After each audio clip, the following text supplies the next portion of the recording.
में मुख्यतः दो कथाएं आती हैं। बहुत से लोग तो अभी भी हमारे यहाँ झारखंड बिहार में अंधविश्वास है कि भागवत जी केवल मुक्ति के ग्रंथ है, मरने के बाद ही भागवत सुनना चाहिए। ऐसा नहीं है। अरे मरने के बाद तो जो प्रेत योनि में भी तड़प रहा हो उसको भी भागवत जी मुक्त करते हैं। आपके यहाँ 27 को कथा खत्म करेंगे, 28 से हजारीबाग में कथा है, वो प्रेत मुक्ति के लिए है। घर में प्रेत बहुत परेशान किए हुए है और व्यक्तिगत भागवत हमको बोलने के लिए जाना है, उस प्रेत को मुक्त करने के लिए। तो ऐसा नहीं कि हम मरने के बाद ही मुक्त करता है, मरने के बाद तो यह जीव को मुक्त करता ही है। भागवत तो एक ऐसा ग्रंथ है कि अगर इसको जीवन में धारण कर लिया जाए तो मौत की आवश्यकता नहीं होती, जीते जी जीव मुक्त हो जाता है, जीते जी जीवन मुक्ति का अनुभव हो जाता है और मरने के बाद कोई मुक्त नहीं होता। मुक्त तो जीते जी होना है और मुक्त अपने मन से होना है। यही भागवत जी सिखलाते हैं, इस मन से हम कैसे मुक्त हों। तो भागवत में महात्मा में दो कथाएं हैं। पहली कथा धुंधकारी की कथा है। तुंगभद्रा नदी के तट पर किसी गांव में, अब देखो विस्तृत कथा सुनाने लगेंगे तो बहुत समय लग जाएगा। आत्मदेव नामक एक ब्राह्मण रहते थे, उनकी पत्नी का नाम धुंधली था। दोनों को कोई संतान नहीं। एक दिन इस दुख के कारण, और पत्नी भी जो आत्मदेव जी की थी धुंधली, वह कलह प्रिया थी। वह निरंतर घर में कलह करके रखती थी और इनको कोसते रहती थी कि तुम्हारे कारण ही हमें संतान की प्राप्ति नहीं हुई, पुत्र की प्राप्ति नहीं। एक दिन अपने विषादों के कारण त्रस्त होकर के आत्मदेव जी आत्महत्या करने के लिए नदी तट पर चले गए और नदी में छलांग मारने ही वाले थे कि तब तक भीतर से किसी संत ने, पीछे से किसी संत ने हाथ पकड़ लिया और कहा भी गया है भाई कि किसी मजबूर की सहायता करनी चाहिए। जो अपने जीवन से त्रस्त हो गया हो, लाचार हो गया हो, हार रहा हो, ऐसे लोगों को हाथ पकड़ करके संभालने का प्रयास करना चाहिए। संत भगवान ने हाथ पकड़ा, कहा कि अरे अरे कहाँ जा रहे हो, रुको, यह तो गलत बात है, आत्महत्या करना महापाप है। जो आत्महत्या करता है वह कई कल्पों तक नरक में वास करता है, कल्पों तक प्रेत योनि में रहता है। कहा कि ऐसा मत करो। फिर सब कुछ बताया, अपना दुख रुके तो आत्मदेव जी ने सारी व्यथा बताई। सुन करके महात्मा ने कहा कि अरे पुत्र के लिए इतने व्यथित हो। कहा कि हाँ प्रभु, शास्त्रों में कहा गया है अपुत्रो गतिर्नास्ति। अगर संतान न हो, पुत्र न हो तो भाई अंतिम संस्कार कौन करेगा, अग्नि संस्कार कौन करेगा, पिंडदान कर्म कौन करेगा, तर्पण आदि कौन करेगा। तो अगर संतान नहीं होगा तो हमारी मुक्ति कैसे होगी। संत ने कहा कि भाई हम तो शादी विवाह नहीं किए हैं, हमारा कोई संतान नहीं, तो क्या हमारी मुक्ति नहीं होगी। अरे हम ठाकुर जी को ही अपनी संतान मान लें तो क्यों नहीं मुक्ति होगी। मान लो कि संतान ही हो जाए और नालायक निकल जाए तो मुक्ति की जगह घोर नरक में ढकेल देगा। कहा कि संतान ही हो जाए, यह मुक्ति का कोई सर्टिफिकेट नहीं है, कोई प्रमाण नहीं है भाई कि संतान हो जाए तो आपको मुक्ति की प्राप्ति हो जाए। संत ने बहुत समझाया। आत्मदेव जी ने कहा कि आप तो संत हो, संत का जो जीवन होता है वो शुष्क होता है, सभी विषयों से रहित होता है, सभी सुखों से रहित होता है, सभी रसों से रहित होता है, रसहीन होता है। कहा कि आपके जीवन में तो कोई रस है नहीं, और गृहस्थ के जीवन में तो रस ही रस है ना भाई। यह पत्नी है तो यह साली है, यह बेटा है तो यह बेटी है, पूरा भरा पूरा परिवार है, नाती है, पोता है, वात्सल्य का रस है, सब प्रकार का रस जो है गृहस्थ जीवन में रहता है। कहे कि अगर गृहस्थ जीवन में रह करके भी रस समाप्त हो जाए, रस से हीन हो जाए तो फिर ऐसे जीवन का क्या महत्व। उससे तो बढ़िया है कि यह जीवन ना ही रहे। संत भगवान को दया आ गई, अपने झोला में हाथ डाले, फल निकाल कर दिए, कहे कि इस फल को ले जाओ। और अपनी पत्नी को खिलाना। आज से 10 माह बाद तुम्हें उत्तम पुत्र, उत्तम संतान की प्राप्ति होगी। आत्मदेव जी वह फल लेकर के घर आए, बड़ी प्रसन्नता पूर्वक घर लौटे। अपनी पत्नी धुंधली को वह फल दिया।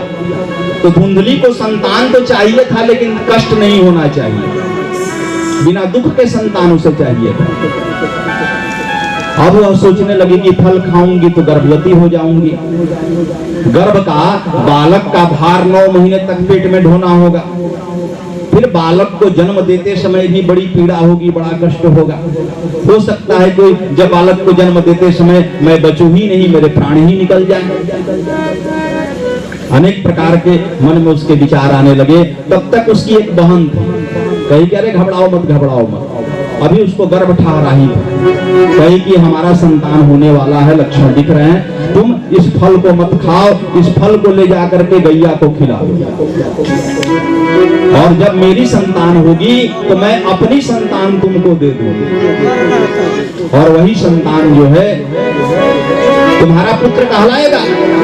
धुंधली को बात अच्छी लगी कि भाई कष्ट भी नहीं और पुत्र की भी प्राप्ति हो जाएगी। वह महात्मा के द्वारा जो आशीर्वाद मिला था, जो प्रसाद मिला था, वह गौ माता को खिलाया।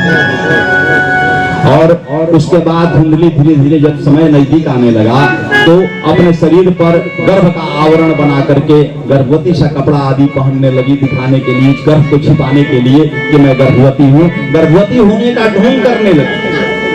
समय अनुसार उसकी बहन के यहाँ पुत्र हुआ, और उसकी बहन ने भी अपने वादे के अनुसार, अपने वचन के अनुसार उस बालक को ला करके धुंधली की गोद में दे दिया, और धुंधली ने गर्भ का स्वांग त्याग दिया। और आत्मदेव जी घर से बाहर निकले थे, उन तक खबर पहुंचाई गई कि आपके यहाँ पुत्र का जन्म हुआ है, पुत्र रत्न प्रकट हुआ है, उत्पन्न हुआ है। आत्मदेव जी दौड़ करके आए, पुत्र को देख करके बड़े प्रसन्न हुए, सबको सूचना आदि देने जाने लगी, उनके यहाँ बधाइयां बजने लगी। तब तक एक दूसरी खुशखबरी और आ गई। ठीक उसी समय गैया ने भी अपनी संतान को जन्म दिया, और वह बालक भी कोई गाय के समान नहीं था, उसकी आकृति भी मनुष्याकार थी, मनुष्य के बालक के ही समान था। अंतर केवल यह था कि उसके दोनों कान जो थे वह गाय के समान थे, और बाकी सब शरीर जो है वह मनुष्य का था। आत्मदेव जी को सूचना मिली, आत्मदेव जी दौड़ करके गए, इस चमत्कारिक बालक को देख करके दंग रहे, गोद में उठा करके उस बालक को भी ले आए, और दोनों बालकों का पुत्रवत पालन पोषण करने लगे।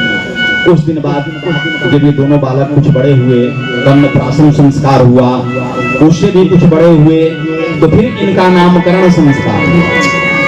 नामकरण संस्कार में गोकर्ण जी को पहले लेकर बैठे, उनके शरीर के स्वरूप को, बनावट को देखते हुए आत्मदेव जी ने कहा कि इनके कान गो के समान हैं, और इनका स्वरूप भी गो माता के समान ही पवित्र है, गो माता के शरीर से प्रकट हुए हैं, इनके रोम रोम में देवताओं का वास है। ऐसा आत्मदेव जी के मन में भाव आया, और मन में भाव करके उन्होंने उनका नाम कहा।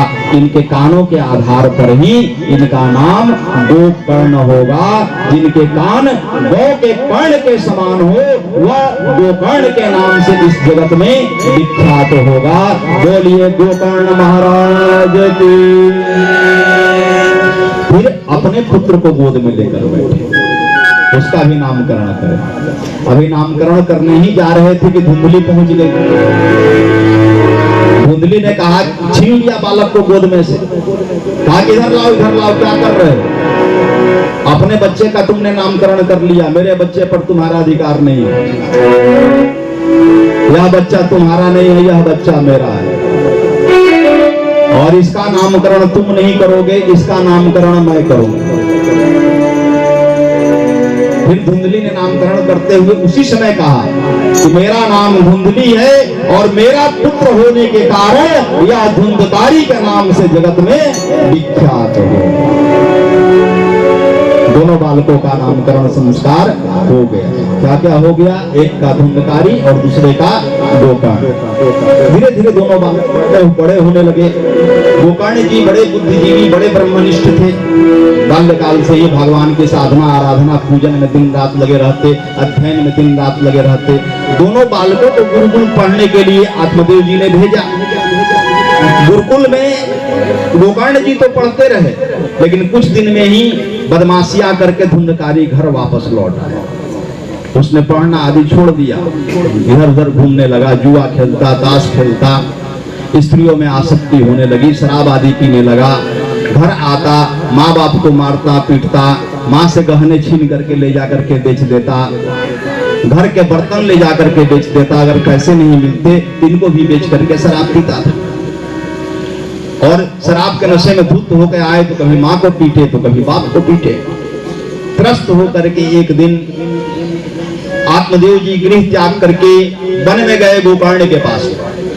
उसमें गोकर्ण तपस्या कर रहे थे। गोकर्ण से सारी कष्ट को कहा, दुखों को सुनाया, कहा कि पुत्र कैसे जीऊं मैं। गोकर्ण ने कहा, देहे अस्थि मांस रुधिरे अभिमतिं त्यज त्वं जाया सुतादिषु ममता विमुच्य पश्यानीशं जगदीदं क्षणभंगनिष्ठः। कहा कि पिताजी कहाँ फंसे हो। कहा कि शरीर की ममता में। कहा कि शरीर में ऐसा क्या है कि शरीर की ममता से ममता किया जाए। आजकल लोग शरीर का खूब श्रृंगार करते हैं और आत्मा का कोई श्रृंगार नहीं। शरीर में तो भाई क्रीम लगना चाहिए, पाउडर लगना चाहिए, तो कहीं सेंट मार ले, खूब श्रृंगार, लेकिन आत्मा का कोई श्रृंगार नहीं। घर का खूब सफाई है, घर खूब रोज झाड़ू मार ले, रोज पोछा कर ले, लेकिन मन की कोई सफाई नहीं है। वहां कभी झाड़ू नहीं चलाना। अरे कभी यहाँ भी झाड़ू चलाओ, कभी यहाँ की भी गंदगी को बाहर निकालो। कहते हैं कि शरीर में जो आपकी ममता है, शरीर के कारण में दुख मान रहे हो, इस शरीर में क्या है। कहा कि देहे अस्थि मांस रुधिरे अभिमतिं त्यजत्वं।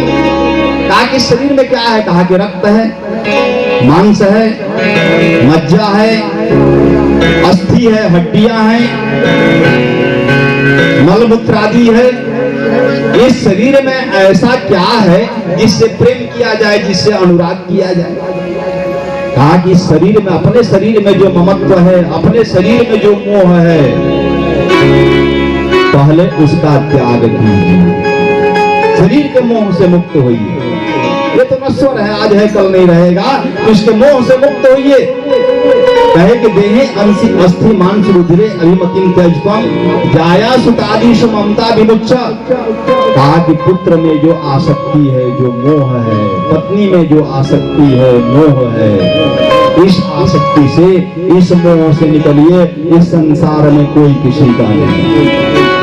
कहा कि जाया सुतादिषु ममता विमुच्य।